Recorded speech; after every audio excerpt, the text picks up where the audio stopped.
नमस्कार. संघर्ष वृत्तवाहिनीमध्ये आपलं स्वागत. घेऊया ठाणे आणि आसपासच्या परिसरामधील घडणाऱ्या महत्त्वाच्या घडामोडींचा आढावा.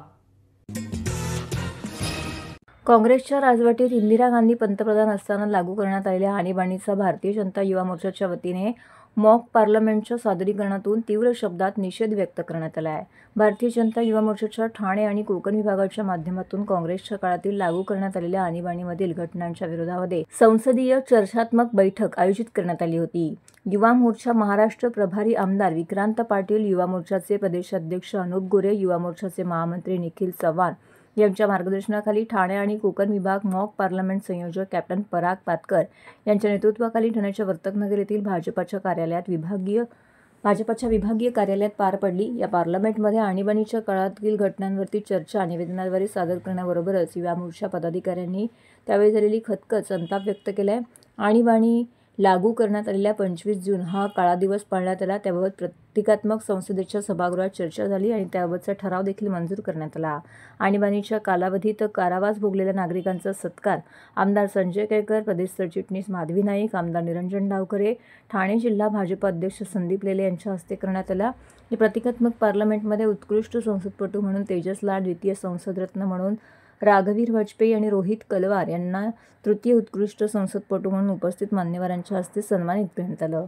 या मॉक पार्लमेंटचे आयोजन ठाणे जिल्हा अध्यक्ष सूरज दळवी, प्रदेश सचिव रवी तिवारी आणि ओमकार चव्हाण यांनी केलं होतं. युवा मोर्चाचे सर्व प्रदेश पदाधिकारी, ठाणे जिल्हा महामंत्री याप्रसंगी उपस्थित होते. आज देशभरामध्ये आणीबाणीला जी 50 वर्ष पूर्ण झाली तर ती 50 वर्ष काळा दिवस म्हणून आज पाळला जातोय. या शहरामध्ये देखील अनेकांनी, अतिसामान्य कुटुंबातल्या लोकांनी या ठिकाणी लोकशाही प्रस्थापित व्हावी आणि आणीबाणीच्या विरुद्ध लढत असताना जेल भोगली. 2 महिन्यापासून ते 21 महिन्यापर्यंत जेलमध्ये अनेक लोक होते. त्यांचा आज आम्ही सन्मान केला. शेवटी लोकशाही प्रस्थापित करण्याकरता त्यांचं योगदान फार मोठं आहे आणि त्यामुळे त्यांना सन्मानित केलं. आणि हा जो काळा दिवस आहे, ही जी हुकुमशाही राजवट आणण्याचा प्रयत्न झाला होता काँग्रेस आणि मॅडम इंदिरा गांधींकडनं, तर त्याची उजळणी झाली पाहिजे. पुढच्या पिढीला देखील कळलं पाहिजे, देशवासियांना कळलं पाहिजे की हा लोकशाहीवर केवढा मोठा घाला होता, संविधानावर केवढा मोठा घाला होता. मी तर म्हणेन काँग्रेस पक्षाने खरं तर 50 वर्ष झाली आता तरी माफी मागावी की ही आम्ही चूक केली, आम्ही संविधानाची चिडफाड केली, लोकशाही आम्ही संपुष्टात आणण्याचा प्रयत्न केला, तर त्यांनी आता तरी माफी मागावी. त्याच्याऐवजी हे त्याचा युक्तिवाद करतायत की कशा पद्धतीने आणीबाणी योग्य होते. पण हे चिरकाल ही स्वातंत्र्याची दुसरी लढाई जी आहे, हा दुसऱ्या लढाईचा हा काळा दिवस आहे आणि तो सदैव स्मरणात ठेवून लोकशाहीकरता आणि संविधानाच्या करता पुढच्या काळामध्ये आपण काम केलं पाहिजे, हा संकल्प करण्याचा देखील हा दिवस आहे. ठिकाणी पूर्ण देशभर आणीबाणीच्या काळ्या अध्यायाचा 50वा वर्ष हा कार्यक्रम भारतीय जनता पार्टीने पूर्ण देशात राबवला. महाराष्ट्रात देखील हा कार्यक्रम सकाळी काल देवेंद्रजींच्या हस्ते सर्वांना प्रशस्तीपत्र देण्यात आलं. आणीबाणीच्या कालावधीत जे जेलमध्ये होते अशा सर्व आणीबाणीच्या रक्षकांना, लोकशाही रक्षकांना मानधन देखील आता आपल्या युती सरकारने वाढवून दिलेलं आहे. ठाणे शहरामध्ये देखील आणीबाणीत सहभागी झाल्यांची संख्या मोठी होती. यावेळेला आणीबाणी लागली तेव्हा संचारबंदी, एकत्र येण्यावर बंदी, अभिव्यक्ती स्वातंत्र्यावर गदा आली आणि त्याच्या विरोधात लढा द्यायला अनेक कार्यकर्ते हे जेलमध्ये गेले. म्हणजे आता आपण इथे बघितलं असेल, हे टॉपी आणि 2 महिन्यापासून ते 18 महिन्यापर्यंत, 2 वर्षापर्यंत एवढा कारावास त्यांनी भोगला. आणि म्हणून मग आज हा आणीबाणीच्या काळ्या अध्यायाचं 50वं वर्ष हे लोकांना आठवण करून देत असताना, ज्यांनी आणीबाणी जावी म्हणून या देशात आपला काम धंदा बुडवून, आपली नोकरी, कुटुंब सोडून कारावास घेतला, त्यांचा एक सन्मान करावा म्हणून आम्ही त्यांना लोकतंत्र रक्षक असा किताब बहाल केला. कारण काळा अध्याय हा आणीबाणीचा होता, पण त्यांनी केलेलं कार्य हे पूर्ण सकारात्मक होतं, उल्लेखनीय होतं, देश हितासाठी होतं, लोकशाहीच्या रक्षणासाठी होतं. आणि म्हणून आज आम्ही जवळजवळ 36 ज्येष्ठ नागरिक हे त्यावेळी कार्यकर्ते असतील, आज ते 70, 75, 68 वर्षाचे असतील, त्यावेळी ते 18 ते 30 वयोगटातील हे सगळे 40 वयोगटातील लोक हे आज इथे आले होते. त्या सर्वांना आम्ही सन्मानित केलं आणि आणीबाणीची आठवण करून दिली आणि लोकशाहीचं जतन करणं, त्याच्यानंतर आपल्या घटनेचं रक्षण करणं हे आपलं कर्तव्य आहे असं सर्वांनी वचन घेतलं. सर्व नागरिकांना आवाहन करण्यात येत आहे की सध्या डासांमार्फत पसरणाऱ्या डेंग्यू या आजाराचा प्रसार रोखण्यासाठी प्रत्येकाने पुढील प्रमाणे कार्यवाही करावी. डेंग्यू आजार एडिस इजिप्ती हा डास चावल्याने होतो. या डासांची पैदास साचलेल्या किंवा साचवलेल्या स्वच्छ पाण्यामध्ये होते. 8 दिवसांपेक्षा जास्त दिवस पाणी उघडे व साचून राहिल्यास त्यात डास अंडी घालतात.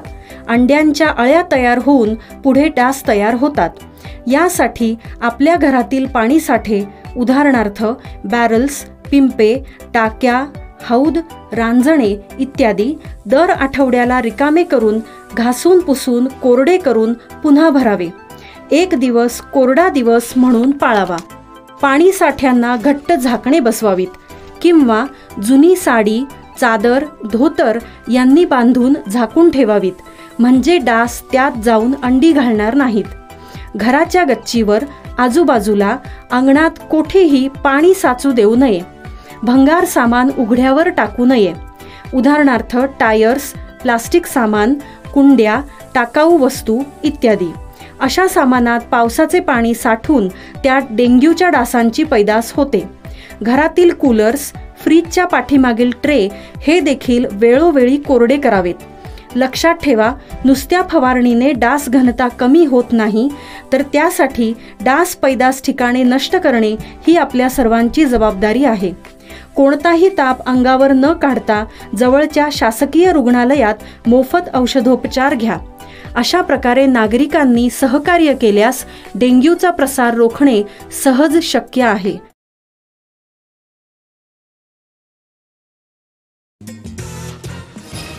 ठाण्यातील अंबर इंटरनॅशनल स्कूल आणि भारतीय अवकाश संशोधन संस्था अर्थात इस्रोच्या स्पेस ट्युटर प्रोग्राम अंतर्गत व्योमिका स्पेस अकॅडमी यांच्यात शनिवारी सामंजस्य करार करण्यात आला. या करारान्वये मुंबई महानगर क्षेत्रातील पहिली स्पेस एज्युकेशन लॅब ठाण्यातील अंबर इंटरनॅशनल स्कूल येथे लक्ष्मण कदम यांच्या नेतृत्वाखाली उभारण्यात येत आहे. या उपक्रमाविषयी पत्रकार परिषदेअंतर्गत माहिती देण्यात आलेली आहे. ठाण्यातील तसेच मुंबई महानगर क्षेत्रातील शालेय विद्यार्थ्यांना अंतराळ संशोधन क्षेत्राची कवाडे खुली करून देण्याच्या हेतूने शारदा एज्युकेशन सोसायटीच्या अंबर इंटरनॅशनल स्कूल येथे स्पेस एज्युकेशन लॅब निर्मित करण्यात येणार आहे. इस्रोच्या स्पेस ट्युटर प्रोग्राम अंतर्गत उभारण्यात येणाऱ्या लॅब निर्मितीबाबत अंबर इंटरनॅशनल स्कूल आणि व्योमिका स्पेस अकॅडमी यांच्या सामंजस्य करार करण्यात आलेला आहे. यावेळी अंतराळ संशोधन क्षेत्राचे अभ्यासक डॉक्टर प्रतीक मुंगणेकर, व्योमिक स्पेस अकॅडमीचे गोविंद यादव, शारदा एज्युकेशन सोसायटीचे सचिव डॉक्टर प्रदीप ढवळ, अंबर इंटरनॅशनल स्कूलचे संचालक लक्ष्मण कदम, शारदा एज्युकेशन सोसायटीचे अध्यक्ष विलास ठोसे, कल्पेश जाधव, दिलीप त्रिपाठी यांसह दूरदृश्य प्रणालीद्वारे इस्रोचे वरिष्ठ शास्त्रज्ञ डॉक्टर TN सुरेश कुमार तसेच अंबर इंटरनॅशनल स्कूलमधील शिक्षक, शिक्षकेतर कर्मचारी, पालक आणि विद्यार्थी अन्य मान्यवर उपस्थित होते.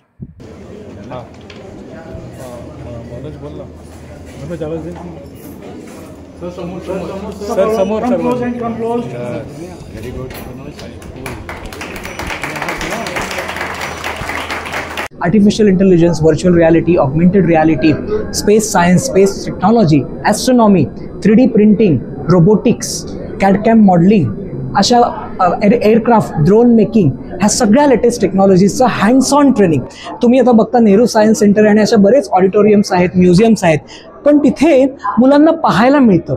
इथे मुलांना ते अनुभवायला मिळणार आहे. म्हणजे तोडा आणि फोडा, मुलं ते तोडणार, फोडणार, बनवणार. त्याच्यातून एक्सपिरियन्शियल लर्निंग जे आपल्या नॅशनल एज्युकेशन पॉलिसीने ज्या काही सांगितलेलं आहे त्या सगळ्या तरतुदींना ही लॅब अलाईन असणार आहे.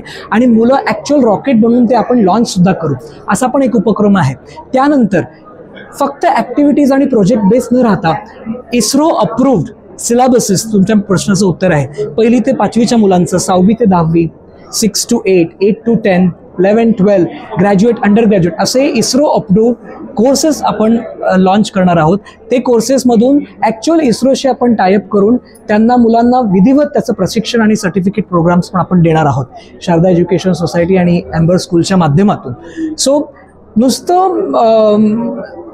नुसतं एक्सपोजर न मिळता त्याच्यामध्ये बेनिफिट असं आहे की इस्रोनी सांगितलं की ज्या स्कूलमध्ये किंवा ट्रस्टमध्ये जी इस्रोची स्पेस ट्युटर प्रोग्रामच्या अंतर्गत जी लॅब असणार तर त्या मुलांना डायरेक्ट ॲक्सेस मिळणार आहे इस्रोच्या नवनवीन फॅसिलिटीज प्रोग्रामसाठी. इवन जॉब वॅकन्सीसाठी सुद्धा they are more eligible. They are privilege because they are studying in the centre where space education lab आहे. सो आपल्या महाराष्ट्रातल्या मुलांना सुद्धा मराठी मुलांना सुद्धा याचा जास्तीत जास्त उपयोग या स्पेस इनोव्हेशन लॅबच्या माध्यमातून होणार आहे. ठाणे मुंबईमध्ये पहिल्यांदाच स्पेस लॅब एज्युकेशनल सेंटर इथं होत आहे. मला वाटतं हे आदर्श होईल आणि महाराष्ट्रातील इतर शहरांमध्ये सुद्धा अशा प्रकारचं स्पेस एज्युकेशनल सेंटर्स तयार होतील.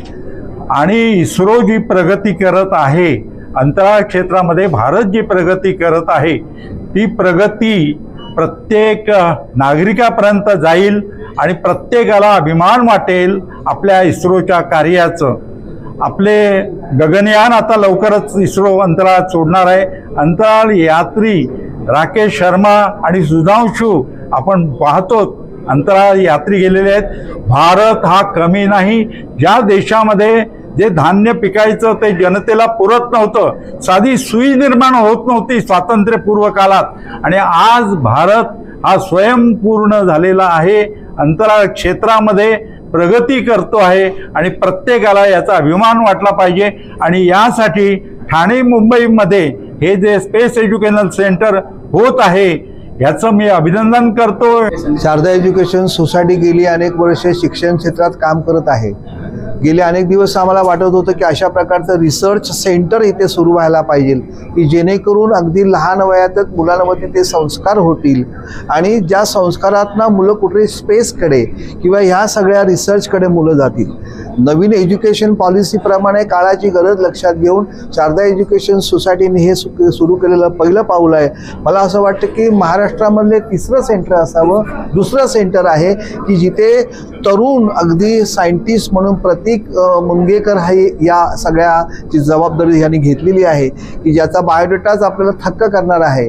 इतक्या छोट्या वयामध्ये ह्या मुलाने जे काय अचीव केलेलं आहे त्याचं ज्ञान त्याने जे मिळवलेलं आहे ते ज्ञान आमच्या शाळेमधल्या अंबर इंटरनॅशनल स्कूलमधल्या विद्यार्थ्यांना मिळावं या उद्देशाने शारदा एज्युकेशन संस्थेने उचललेले महत्त्वाचं पाऊल आहे.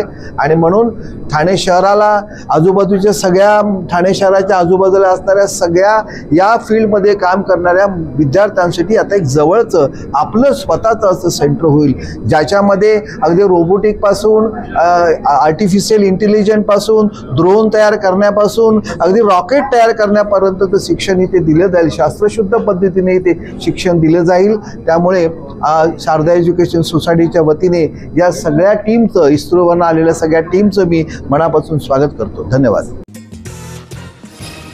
उमेद शैक्षणिक आणि सामाजिक संस्थेच्या वतीने पारसिकनगर संगवी व्हॅली येथे मोफत कर्करोग निदान तपासणी शिबिराचं नुकतंच आयोजन करण्यात आलं होतं. सध्या धावपळीच्या युगामध्ये स्त्रिया स्वतःच्या आरोग्याकडे दुर्लक्ष करतात. कौटुंबिक आणि संसाराची जबाबदारी लक्षात घेता स्वतःच्या आरोग्याचं महत्त्व महिला दिवसेंदिवस विसरत चालल्या आहेत. समाजातील प्रत्येक घटकाची काळजी घेण्याकरिता उम्मीद संस्थेच्या वतीने विविध प्रकारचे सामाजिक उपक्रम राबवले जातात. सर्वसामान्य नागरिकांना नेहमीच मदतीचा हात या संस्थेच्या माध्यमातून दिला जातोय. याच अनुषंगाने महिलांच्या आरोग्यविषयक काळजी लक्षात घेता उम्मीद शैक्षणिक आणि सामाजिक संस्थेच्या वतीने मदतीचे एक पाऊल पुढे उचलण्यात आलेलं आहे. या कार्यक्रमाला लायन्स क्लब कोपरी आणि संगवी फेडरेशन यांचं मोलाचं सहकार्य लाभलंय. उमेद शैक्षणिक आणि सामाजिक संस्थेचे अध्यक्ष अजिता कोमटेकर यांच्या मार्गदर्शनाखाली हे शिबिर राबवण्यात आलं. त्यांच्यासह खजिनदार चांदणी मर्चंट सल्लागार उल्हास कारले यांचंही यावेळी विशेष योगदान आणि सहकार्य लाभलं. तसेच कविता राणे, हमीदा खान, विलास ढवळे, सुमन ढवळे, शीतल सुर्वे, हुसेन शेख यांचंही विशेष सहकार्य लाभलं. सदर परिसरातील महिलांनी मोठ्या संख्येने येथे उपस्थित राहून या उपक्रमाचा लाभ घेतला. विशेषतः या आजारांविषयी फारशी महिलांमध्ये जनजागृती नाही किंवा याबाबत बोलण्याकरिता आजही महिला लाजतात. याबाबत गांभीर्य लक्षात घेता अध्यक्ष अजिता कोमटेकर यांनी हा उपक्रम हाती घेतला आणि विशेष करून राबविला. सदर कार्यक्रमाचे उत्कृष्ट आयोजन केल्याबद्दल त्यांनी सदर कार्यक्रमाचे उत्कृष्ट आयोजन केल्याबद्दल सर्वांनी आयोजकांचे आभार देखील व्यक्त केले.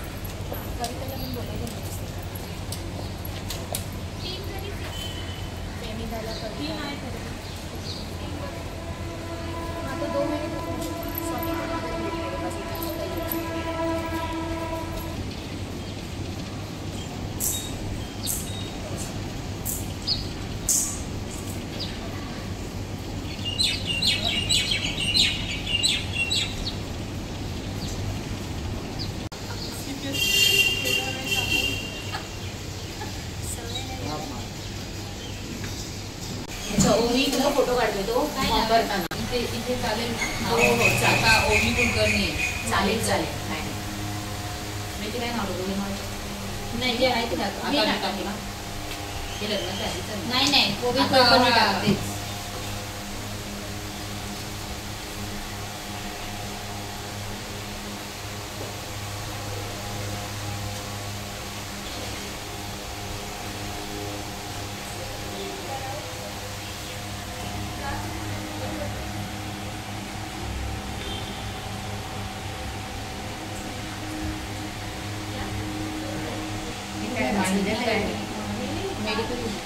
काही नाही मला नीली हो वाजते बोलवली. अजिता रमेश कुमटेकर, उम्मीद सामाजिक व शैक्षणिक ट्रस्ट यांची या ट्रस्टची अध्यक्ष आहे. आणि आज उम्मीद सामाजिक व शैक्षणिक ट्रस्टतर्फे संगवी व्हॅलीमध्ये सकाळपासून कॅन्सरचं जे एक शिबिर आहे ते राबवण्यात आलं, ज्याच्यामध्ये महिलांमध्ये एक आम्हाला अशी जागरूकता निर्माण करायची होती, कारण बऱ्याच महिला स्वतःच्या प्रकृतीकडे किंवा कॅन्सर या नावानेच घाबरतात. कर्करोग, स्पेशली ब्रेस्ट कॅन्सर हा एक फार मोठा आजार आहे आणि शेवटपर्यंत त्याची जी अवस्था आहे ते महिलांना कळत नाही. त्यामुळे आज कॅन्सरचं मॅमोग्राफी कॅम्प TMC आणि उम्मीद सामाजिक व शैक्षणिक संस्था आणि लायन्स क्लब ऑफ ठाणे कोपरी यांच्या संगनमताने आज हा शिबिर जो आहे तो ठेवण्यात आला. तर या शिबिरामध्ये जास्तीत जास्त महिलांनी भाग घेतला आणि पुन्हा हा शिबिर पुढच्या रविवारी पण लोकांच्या मागणीप्रमाणे परत एक शिबिर संगवी व्हॅलीमध्येच ठेवण्यात आलेलं आहे. या शिबिरासाठी मला माझ्या उम्मीदच्या सर्व मेंबर्सनी भरपूर मदत केली. चांदनी मर्चंडे, खजिनदार, त्याच्यानंतर कविता राणे, हमीदा खान, सुमन ढवळे, आमचे जे प्रमुख सल्लागार आहेत समर्थ भारत व्यासपीठचे उल्हास कारले आणि त्याचबरोबर संगवीच्या फेडरेशननी सुद्धा याच्यामध्ये सहभाग दर्शवला.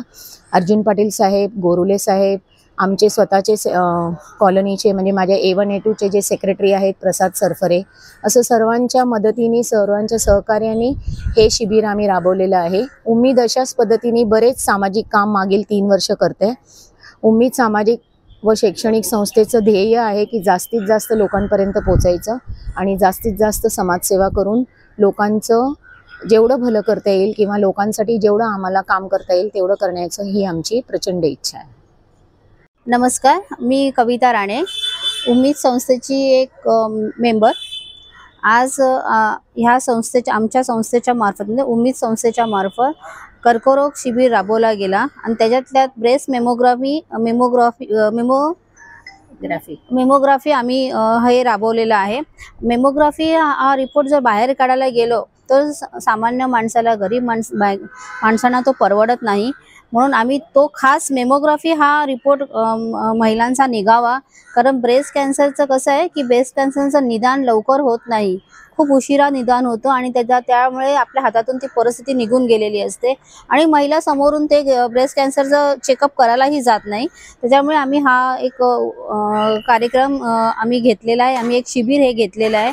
त्यासाठी इथल्या संगवी व्हॅलीच्या सगळ्या सोसायटी फेडरेशननी, आमच्या संस्थेच्या ज्या अध्यक्ष आहेत त्यांच्या सगळ्यांच्या सहकार्याने हा शिबिर आम्ही घेतला. घेतलेलं आहे. महिलांचा चांगला रिस्पॉन्स आहे. महिला घाबरतात, सगळ्याच महिला घाबरतात, पण त्यांना समजावून सांगून त्यांची जनजागृती करून आम्ही त्यांना इथपर्यंत आणलेलं आहे आणि त्यांनी खूप चांगला रिस्पॉन्स दिलेला आहे. ह्या रिस्पॉन्समुळे आम्ही अजून एक शिबिर इथे घेतो याच ठिकाणी याच ह्याच्यावर 6 तारखेला. स्वर्गीय सचिन भाऊ शिंदे सामाजिक प्रतिष्ठानच्या वतीने अचिव्हर्स कॉमर्स क्लासेस मनोरमा नगर येथील 10वी आणि 12वी उत्तीर्ण झालेल्या विद्यार्थ्यांचा शैक्षणिक साहित्य देऊन सन्मान करण्यात आला आहे. या प्रसंगी अचिव्हर्स कॉमर्स क्लासेसचे अश्विन लाडसर, दिलीप विश्वकर्मा तसेच समाजसेवक अजय हाके, स्वर्गीय सचिन भाऊ शिंदे सामाजिक प्रतिष्ठानच्या अध्यक्षा श्रीमती प्राजक्ता सचिन शिंदे यांनी सांगितलं की मुलांना शिक्षणासंबंधित काही समस्या असतील तर आपण संस्थेच्या माध्यमातून पूर्णपणे मदत करू अशी ग्वाही यावेळी देण्यात आली. सदर कार्यक्रमाला श्रीमती प्राजक्ता सचिन शिंदे, प्रवीण खेलारिया, अमोल गांगुर्डे, अमर लोखंडे इत्यादी पदाधिकारी, कार्यकर्ते, विद्यार्थी यावेळी मोठ्या संख्येने उपस्थित होते.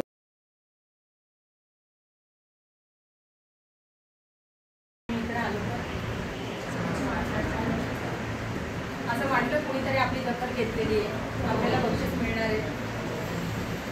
सगळं श्रेय त्या सरांचं आणि आपल्या सरांचं.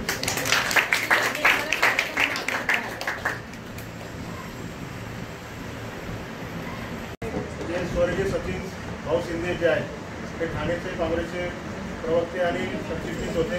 त्यांच्या माध्यमातून गेल्या 10-15 वर्षापासून हे कार्यक्रम पूर्ण ठाणे शहरामध्ये आपण घेतोय. आणि जे विद्यार्थी 10वी, 12वी, 15वीमध्ये पास होतात, मग आपण काय करतो की आज आपण ॲक्च्युली या शाळेमध्ये घेतो एकत्र सर्वांचा, पण आपण त्यांचा सर्वांचा सत्कार आम्ही घरी घरी जाऊन करतो, त्यांच्या फॅमिलीला भेटतो.